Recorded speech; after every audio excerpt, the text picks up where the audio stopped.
first coined by pediatrician William Sears. Since then, it's become a form of parenting that's both common and controversial and misunderstood. Here to discuss more is parenting expert Judy Arnall. Judy, welcome. Thanks for coming in. Thank you for having me.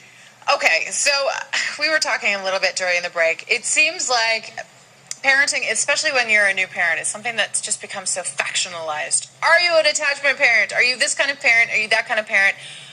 What is attachment parenting even, and what is our concept of it?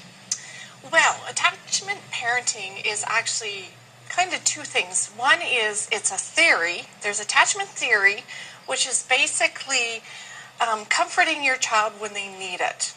Basic mainstream stuff. And then there's attachment parenting tools, which enable a parent or caregiver to become physically close to a child and become more attached through the tools. Okay, so what are those? What are some examples of General tools are holding baby wearing, so wearing babies, wearing toddlers.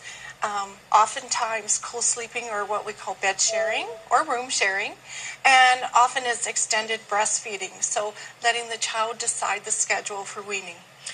So I guess, why do some people take such exception to this? I mean, have we sort of conceptually changed it to something that it's not? Well, generally in our society, we really value independence. We want our children to become independent as soon as possible, and we don't want to do any parenting practices that we perceive to hinder that. Right. So attachment parenting is kind of viewed as, oh, if we get too attached to children, they'll never leave home, they'll never go to school, they'll never leave us, and that's not true. Research actually shows that the more children have their security and dependence needs filled, the faster they do become independent. Mm-hmm. Okay, and now co-sleeping, I would say, well, there's two of the hottest topics would be co-sleeping and prolonged perceived breastfeeding. Yes. So so attachment parenting says you would co-sleep for however long you can? Absolutely. As long as it works for both the parent and the child. Generally, you don't find too many teenagers co-sleeping with their parents. But, no. It's especially in the young years where children go through severe separation anxiety. Keeping them close and feeling secure is one of those benefits of co-sleeping. But do you think people are a little bit up in arms about this because of safety? I mean, I don't know the standards now, but I remember when my daughter was born, the pediatric boards were all saying it's not safe to have your child in your bed. Right. Right? So it's a lot of mixed messages that we're getting. That's true. And there are risks with bed sharing. Parents need to be aware of what those risks are and to lessen those risks as much as possible.